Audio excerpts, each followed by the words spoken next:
Hey, and what's up, my YouTube family? Welcome to me just ranting about a kids show that I watched like 6 to 7 years ago while the speed paint of my artwork runs in the background.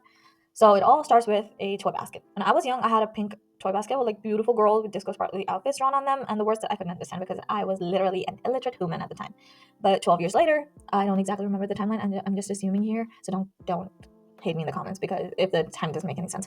12 years later, as the basket ripped, the curiosity of the 10 to 12-year-old gnawed at me, and I googled the show. I would like you guys to keep in mind I started watching the first season, but it was just not my cup of tea. So I began watching Blue Mix after a couple of years because I found the voice acting and animation to be better, but don't come at me, it's just my preference. And from cool, stunning outfits I was envious of to engaging storyline, the series seemed to have it all. However, there were aspects of it that played part in why I discontinued after Tynix and Butterflies. In this particular video, I will literally be talking about this blue mix syndrome that I feel like the writers seem to have a lot of.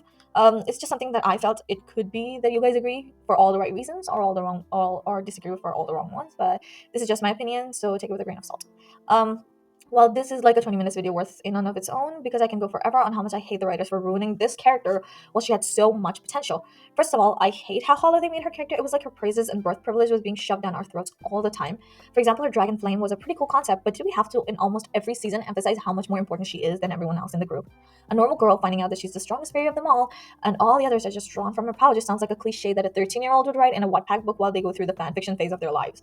Like a vampire alpha idol werewolf Draco Malfoy. Which, trust me, I have gone through that phase, not writing, but reading. She is a character that isn't explored much, but still hogs all the praise and screen time, leaving no room for me to get to understand in depth all the other girls that I want to, especially Tekna, because I feel like she's very shadowed by the achievements of the others.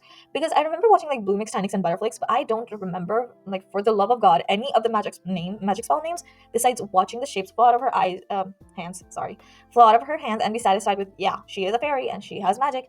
It all just seems so weighed on one side. Like, at this point, just name it Bloom and her five minions and Bloom and her five shadows because it's Wings Club. Shouldn't you give them equality? Secondly, Bloom is a character that is spoon fed to us, and I hate it. Her achievements, her characters, her magic is all just hearsay. While I felt like I had grown fond of the others on the basis of their relationships, their interactions, the decisions, their flaws, and events throughout the series, and how they cope with it, Bloom just feels like the writers do the job for her by constantly praising everything that she is by the voices of other characters in the show. Like, she feels like those personalities that gives me the ick because it reminds me of this thing called like the main character syndrome, which is totally not her fault. It's the writers. Another example of that would be despite watching 3 seasons, Bloom lacked in standing out to me as a personality. For example, we have Flora. She loves plants, and I think she might have had a greenhouse through the series, but I cannot say for sure. Roxy loves animals and kind of has melded in between her personality and it also being her magic. Stella has a boutique, and she reminds me of Rarity from My Little Pony. Not gonna lie, Tekna is into the tech stuff, so she's like the genius of the group. Musa loves music and has a music cafe in Bloomix. Aisha has a gym and she's sporty. Like, those personalities are distinct and it makes them all unique, which makes them stand apart from each other, makes them all different.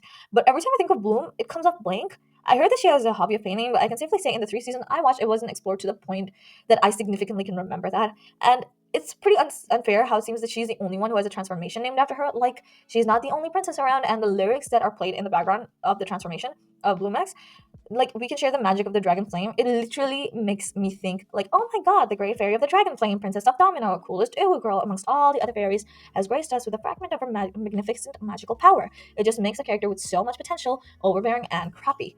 And we're not even going to start on Sky and Bloom's relationship. Red flag. Out of all the couples in the entire series, their chemistry is close to non-existent. Like, they're forced together and we're tortured with watching it. Like Aisha and Nabu, right? Cute, loyal, totally my type. I feel bad for what happened to Nabu. Stella and Brandon would die for each other. Green flag. I love their dynamic. Tekna and Timmy, green as green flag in the entire series. Like, I remember watching this one scene. I don't know what transformation or what season it's from, but Tekna did not make it, and Timmy's reaction to it was everything. It made my heart flutter on how much she cared for her, and I feel like this is one relationship that I want to see more on screen and explored instead of just saying hearsay. They're together. Well, we've done our part. And by the way, they're totally my type. Musa and Riven, they're a red flag, but I dig it because you can actually see the chemistry. Although I think Musa deserves better, and Riven can be very crappy. And I really hate how much, like, how he went back to like square one in Bloomix after having developed so much throughout the series. Flora and Helia, I don't think there's much to say after that. Like, they're perfect, and I love Helia. And compare all those to Bloom and Sky, they just feel blank. Like, there's no chemistry, there is no sparks, there is no dynamic. Almost as if like the writers tried too hard to shove them on screen and make them the best, most loved couple out there that they ended up making their characters too stiff. And let's not forget, their relationship started on lies. I'm looking at my poor girl diaspora here.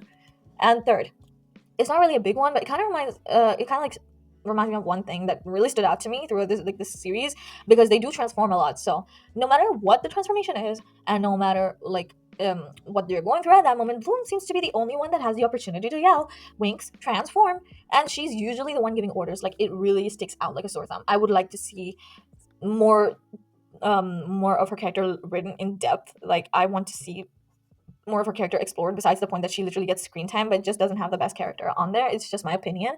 So that's my take on it, you guys. Let me know what show I should make a video on next, or should we talk about some drama. Let me know in the comment section below, and I'll see you guys in the next one. Bye bye.